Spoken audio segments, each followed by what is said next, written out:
এল Dorado নামটা শুনলেই কেমন একটা রহস্যর গন্ধ পাওয়া যায়, তাই না? এটা নিয়ে সিনেমা হয়েছে, গল্প লেখা হয়েছে। প্রায় ৫০০ বছর ধরে এটা পৃথিবীর অন্যতম বড় এক রহস্য। হাজার হাজার মানুষ এই সোনার শহরটা খোঁজার চেষ্টা করেছে, আর তাদের মধ্যে অনেকেই চিরদিনের জন্য হারিয়ে গেছে গভীর জঙ্গলে। কিন্তু আসল প্রশ্নটা হল, এই সোনার শহর কি আদেও সত্যি ছিল, নাকি এটা ইতিহাসের সবচেয়ে মারাত্মক একটা মিথ্যে, যেটা হাজার হাজার মানুষের জীবন কেড়ে নিয়েছে? চলুন আজ এই রহস্যেরই গভীরে যাওয়া যাক। এলডোরাডো এটা একটা স্প্যানিশ শব্দ, যার মানে হল সোনা দিয়ে মোড়া বা দ্য গিল্ডেড ওয়ান। কিংবদন্তিটা ছিল এরকম যে এটা এমন এক শহর যার ঘরবাড়ি, রাস্তা সবকিছুই নাকি খাঁটি সোনার তৈরি ছিল। আর সবচেয়ে অবাক করার মতো বিষয়টা ছিল সেখানকার রাজা। বলা হতো তিনি নাকি প্রতিদিন নিজের সারা শরীরে সোনার গুঁড়ো মেখে নিতেন, আর সন্ধ্যায় একটা পবিত্র লেকে স্নান করে সেই সোনা ধুয়ে ফেলতেন। তো এই অবিশ্বাস্য গল্পের শুরুটা হলো কোত্থেকে?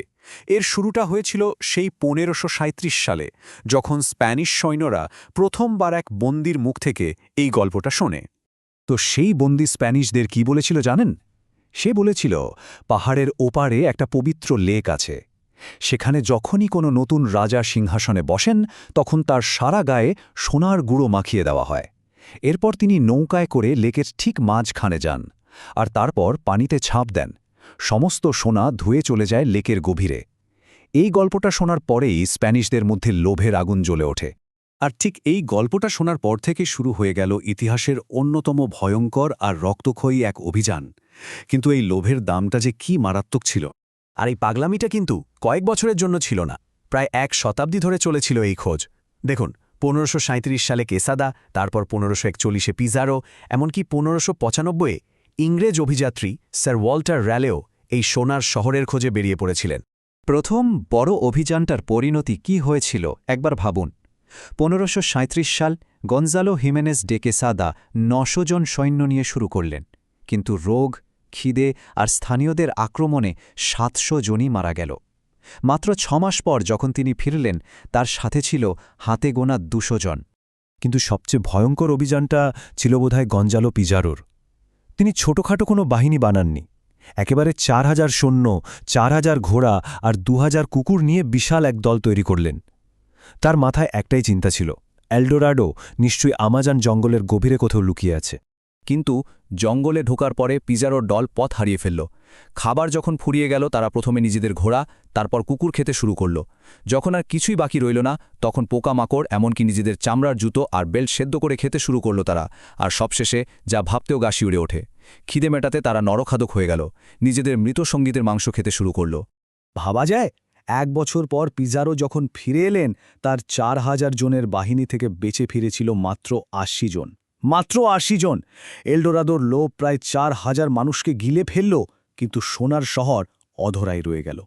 এই সোনার নেশাটা কিন্তু শুধু স্প্যানিশদের মধ্যেই ছিল না। ইংরেজ অভিযাত্রী স্যার ওয়াল্টার র্যালে তো এই কিংবদন্তিতে এতটাই বুঁদ হয়ে গিয়েছিলেন যে তিনি দ্য ডিসকভারি অব গিয়ানা নামে একটা বইয়ে লিখে ফেলেন। ১৬১৭ সালে রাজা জেমস তাকে দ্বিতীয়বার অভিযানে পাঠান, কিন্তু এবার একটা ভয়ঙ্কর শর্ত দিয়ে, যদি এবারও ব্যর্থ হও বা তোমার কথা মিথ্যা প্রমাণ হয়, তাহলে তোমার গর্দান যাবে। র্যালে আবারও ব্যর্থ হলেন, আর ফিরে আসার পর তার মৃত্যুদণ্ড কার্যকর করা হলো। বারবার জঙ্গলে অভিযান ব্যর্থ হওয়ার পর এবার সবার নজর পড়ল সেই পবিত্র লেকটার দিকে, যে লেকে রাজা সোনা উৎসর্গ করতেন। এরপর শুরু হলো সেই লেকটাকেই শুকিয়ে ফেলার চেষ্টা, আর সেই চেষ্টা চলল একেবারে আধুনিক বিজ্ঞান পর্যন্ত। কয়েকশো বছর ধরে এই গোয়াতাভিতা লেকটা খালি করার চেষ্টা করা হয়েছে। ১৫৪৫ সালে হাজার হাজার শ্রমিক বালতি দিয়ে জল সরানোর চেষ্টা করে, কিন্তু লাভ হয়নি। এরপর ১৫৮০ সালে এক ব্যবসায়ী একটা বিশাল নালা কেটে লেকের জল কিছুটা কমাতে পেরেছিলেন, আর কিছু সোনার গয়নাও দেখতে পেয়েছিলেন। কিন্তু হঠাৎই ভূমিধসে ৫০ জন শ্রমিক মারা যায়, আর সেই কাজটা বন্ধ হয়ে যায়। এরপর কেটে গেল অনেকটা সময়। আমরা চলে এলাম আধুনিক যুগে। ২০১৮ সালে বিজ্ঞানীরা ভাবলেন এবার চূড়ান্ত কিছু একটা করতেই হবে। তারা লাইডার টেকনোলজি ব্যবহার করে স্যাটেলাইট থেকে পুরো আমাজন জঙ্গলটা স্ক্যান করার সিদ্ধান্ত নিলেন। উদ্দেশ্য একটাই, এই বহু শতাব্দীর রহস্যের সমাধান করা। আর এই প্রজেক্টের ফল ছিল এক কথায় অবিশ্বাস্য।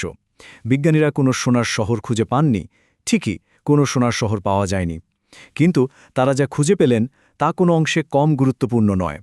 জঙ্গলের নিচে লুকিয়ে থাকা শত শত প্রাচীন শহরের ধ্বংসাবশেষ, রাস্তাঘাট, দালানকোঠা এটা প্রমাণ করে দিল যে একসময় আমাজন জঙ্গলে এক বিশাল সভ্যতা ছিল। তাহলে শেষ পর্যন্ত ব্যাপারটা কি দাঁড়ালো? যেহেতু কোনো সোনার শহর পাওয়াই যায়নি, তাহলে এলডোরাডোর এই কিংবদন্তির আসল ভিত্তিটা কি ছিল?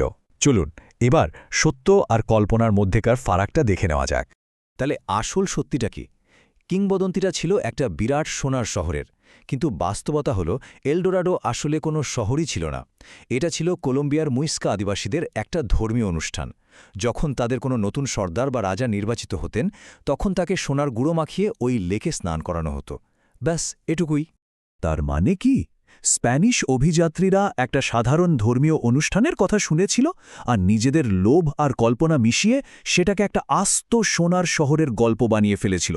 তাদের সেই লোভই একটা সাধারণ ঐতিহ্যকে পৃথিবীর অন্যতম বড় আর মারাত্মক একটা মিথ্যায় পরিণত করে।